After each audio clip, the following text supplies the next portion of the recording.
বলছি ওটা হয়েছে কি বলতো, ও 2টো অব্দি পেশেন্ট দেখেছে, ঠিক আছে। হুম, মানে রাত্রে পেশেন্ট দুটো? রাত্রি 2টো, ঠিক আছে। আচ্ছা। 2টো অব্দি পেশেন্ট ডেকেছে, দেখে রুমে এসে অনলাইনে অর্ডার করে 4জন বন্ধু মিলে খেয়েছে, ডিনার হুম করেছে। হুম করে ও খুব টায়ার্ড ছিল, যেহেতু 36 ঘন্টা ডিউটি ছিল, হুম টায়ার্ড ছিল। ও কি করেছে, ওই সেমিনার রুমে গিয়ে হুম শুয়ে পড়েছে একটা রেড কালারের ব্ল্যাঙ্কেট ঢাকা দিয়ে। হুম। কিন্তু তারপরে মানে সেমিনার রুমে এমনি কি তোমাদের ওরকম সেমিনার রুমে টুমে ঘুমানো হয়? মানে আমি যদিও কোনো আইডিয়া নেই, ওই জন্য জিজ্ঞেস করছি। না, এবার একটা রেসিডেন্টের ডক্টর রুমস থাকে, আচ্ছা। বুঝতে পেরেছিস, তারপরেও সেমিনার থাকে।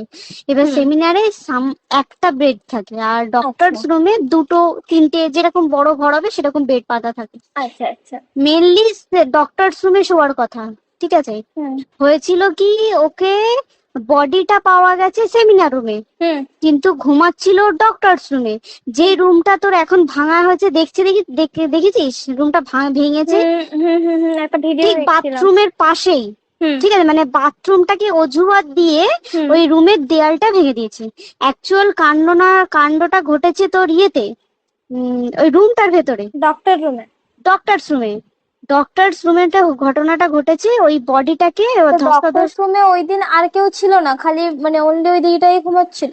হ্যাঁ, এবার তোকে আমি বলি, অন কলে নিশ্চয়ই একজন থাকবে না, ওরা হুম জুনিয়র সিনিয়র মিলে থাকে, এমনকি থার্ড ইয়ার একজন থাকবে, সেকেন্ড ইয়ার একজন থাকবে, হুম প্লাস ফার্স্ট ইয়ারের ইন্টার্নশিপরা যারা থাকে তারা ইন্টার্নরা থাকে। হুম আর চেস্ট এমন একটা ওয়ার্ড হচ্ছে, কোভিড এর পর থেকে প্রায় হামেশাই সবার শ্বাসকষ্ট হচ্ছে, মানে আসছে মানে শ্বাসকষ্ট হচ্ছে।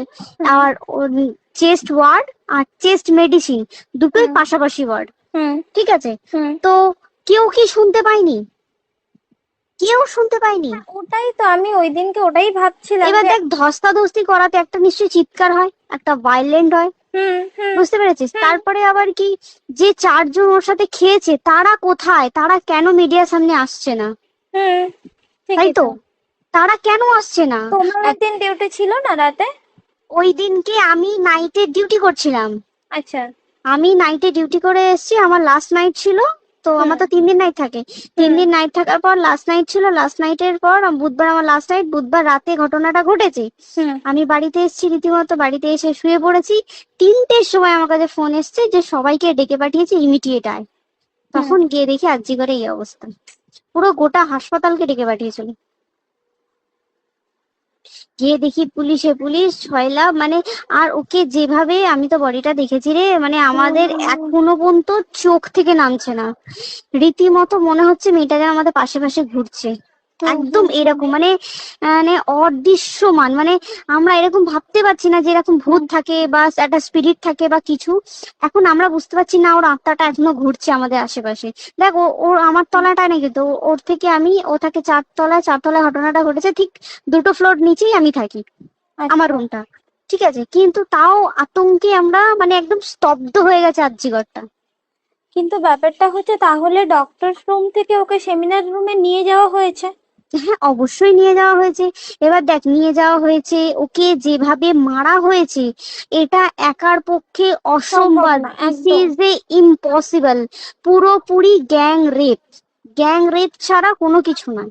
আর শুধুমাত্র রেপ নয়, রেপ হলো, করলো, ছেড়ে দিল, ঠিক আছে, ওকে রীতিমতো মার্ডার করেছে। মানে মানে হিসেব মতো যা বুঝছি মানে তোমার কথাতে, হ্যাঁ, ওটা হচ্ছে ওর ওই বন্ধু বান্ধব মেবি ইয়েস, জড়িত। এক্স্যাক্টলি। হয় ওর বন্ধু বান্ধব কেউ, ঠিক আছে, মানে 4জনের মধ্যে কেউ, আইদার ওকে এমন কিছু করতে বলতে। দেখ, বড় বড় কোম্পানিতেও তো এরকম হয়, মানে হুম হয় তুমি আমার সাথে কম্প্রোমাইজ হুম করো, নয় হুম তুমি হুম চাকরি হুম ছেড়ে চলে হুম যাও, হুম হুম হয় তো। হুম হুম এ- এখানেও সেরকম কিছু একটা হয়েছে। যাকে যে ক্রাইম করেছে, সেও কিন্তু নর্মাল ডক্টর নয়, কিন্তু সেও একটা ভালো পোস্টে র্যাঙ্ক করছে, বুঝতে পেরেছিস, তবেই কিন্তু পুরো ব্যাপারটাকে হসপিটাল চেপে যেতে চাইছে, পুরো ব্যাপারটাকে। তাহলে এই সিভিক যে, ও কোথা থেকে আসছে? এবার তোকে আমি বলি, ওটা কোথা থেকে আসছে। আমাদের প্রিন্সিপাল চেঞ্জ হয়ে গেছে, ডেপুটি সুপার হুম চেঞ্জ হয়ে গেছে, তারপরে আমাদের ওই অ্যাসিস্ট্যান্ট সুপার চেঞ্জ, সব চেঞ্জ হয়ে গেছে। হুম তারপরে যে ওয়ার্ডের ডাক্তাররা ছিল, সিস্টাররা ছিল, ওয়ার্ড বয়রা ছিল, মাসিরা ছিল, সবাইকে ডেকে এখন সাসপেন্ড করা হয়েছে। তারা কোথাও যেতে পারবে না, রোজ গিয়ে কোর্টে গিয়ে দেখা করছে। আজকেও কোর্টে গেছিল সবাই। তারপরে তারপরে তোর কি বলে, আরে বল না, ওই সিবিআই এটা হয়েছে কি, মানে ও সেই সঞ্জয় রায় যে ধরা পড়েছে, অ্যাকচুয়াল কিন্তু ও নেই, ঠিক আছে? ওর এতটা ক্ষমতাই হয় না। ও অত রাত্রে কি করতে যাবে? ও অত রাত্রে ওখানে কি করতে যাবে? ও না পেশেন্ট, ও নাকি বলছে দালাল পেশেন্ট নিয়ে গেছে। তো পেশেন্ট নিয়ে যখন গেছে, দিদিটার রুমে যখন যাবে, নিশ্চয়ই দিদিটার রুমে কোনো কাগজপত্র দেখাতে যাবে। সেই অবস্থায় গিয়ে দেখে যে এরকম এরকম ঘটনা, তা ঝাঁপিয়ে পড়েছে ওর উপরে। এরকম কিছু কি, তাও কিছু নয়, শুধু গেছে, দেখছে ড্রিঙ্ক অবস্থায়, ওকে ক্যামেরায় দেখা গেছে ড্রিঙ্ক অবস্থায় গেছে আর এসছে, এইটুকুই দেখা গেছে। তারপরে হচ্ছে কি, তোর অনেক রকম, এখানে অনেক রকম ব্যাপার আছে। যে দিনকে ঘটনাটা ঘটে তার ঠিক দুদিন পরে ওই সেমিনার বাথরুমের অজুহাত দিয়ে ডক্টর যে রুমের দেওয়ালটা আছে, ওই দেওয়ালটা ভেঙে দিয়েছে। কেন? প্রথমে ওকে বললো সুসাইড করেছে, আমাদের যখন ফার্স্ট খবর আছে তখন সুসাইড করেছে। তারপরে যখন হসপিটালে যাই তখন গিয়ে শুনছি নাকি না, সুসাইড করেনি, এটা রেপ করেছে, রেপ করে মার্ডার করা হয়েছে। বুঝতে এখানে বিশাল বড় একটা গেম চলছে। আর যে ওর উপর কি রাগ ছিল মানে? হ্যাঁ হ্যাঁ হ্যাঁ হ্যাঁ হ্যাঁ হ্যাঁ, একদম। আমি তো কি বললাম, শোন, তুই যদি কারোর সাথে কম্প্রোমাইজ করি তাহলে তো পোস্ট করবে, তুই কারোর সাথে কম্প্রোমাইজ করবি না, তোকে মার্ডার করে দেবে। মানে ওরকম টাইপের কিছু বলছো? এরকমই টাইপের কিছু একটা ছিল। আইদার খুব রাফ, মানে খুব রাগ, খুব মানে খুব ওর উপরে খুব ফ্রাস্ট্রেশন ছিল, যারই ছিল খুব ফ্রাস্ট্রেশন ছিল। শুধু ওকে মারিনি রে, রীতিমতো মার্ডার করেছে। ওর যে ক্ল্যাচারটা ছিল, ওর আমি শুনেছি এটা, ওর ইউরিনের রাস্তায় ক্ল্যাচারটা ঢুকিয়ে দিয়েছে, তুই জানিস? মানে কি বলবো, মানে ওকে দেখা যাচ্ছে না, আমরা তো দেখেছি নিজের চোখে, ওকে দেখা যাচ্ছে না। মানে একটা মৃত্যু কতটা, মানে এইটা মানে প্রচন্ড কষ্ট পেয়ে একটা মেয়ে মারা গেল। আর ওর যে গলাটা চেপে ধরেছে, ওর ওই চেপে ধরাতে মানে এতটাই জোরে চেপে ধরেছে যে চোখ ফেটে রক্ত বেরিয়েছে। বুঝতে পেরেছিস? মানে কি বলতো, যদি ধরা পড়ে না, উচিত মানে যারা এটার সঙ্গে দায়ী না। আর এই যে সিবিআইটা হয়েছে, সিবিআইটা একমাত্র আমাদের জোরেতেই সিবিআইটা এসছে। মানে আমরা ওই সঞ্জয় রায় একার পক্ষে সম্ভব না এইসব। তারপরে পোস্টমর্টম রিপোর্টে তুই জানিস, ওই আমাদের ভাজাইনা থেকে 150 গ্রাম স্পাম বেরিয়েছে। পোস্টমর্টম রিপোর্ট 150 গ্রাম স্পাম, মানে বুঝতে পারছিস? Not a calculated, minimum minimum কম করে 6 থেকে 7 জন করেছে ওকে রেপ। ওই জন্যই তো আমরা এতটা বেশি ভাইলেন্ট হয়ে গেছি, বুঝতে পেরেছিস? আর তারপর দেখো, একটা মেয়ে তার কাজের জায়গাতেই ছিল, এমনটা নয় যে রাস্তাঘাটে কোনো বিপদ, তার কাজের জায়গাতেই সেফ নয়। শোন দেখ, বড় বড় কোম্পানিতে কি হয়, রুমের ভেতরে এগুলো হয়, মানে ধর রুমের ভেতরে হলো, যেমন কল সেন্টারে হয়, নাইট শিফটে হয়, এইগুলো একসেপ্টেবল।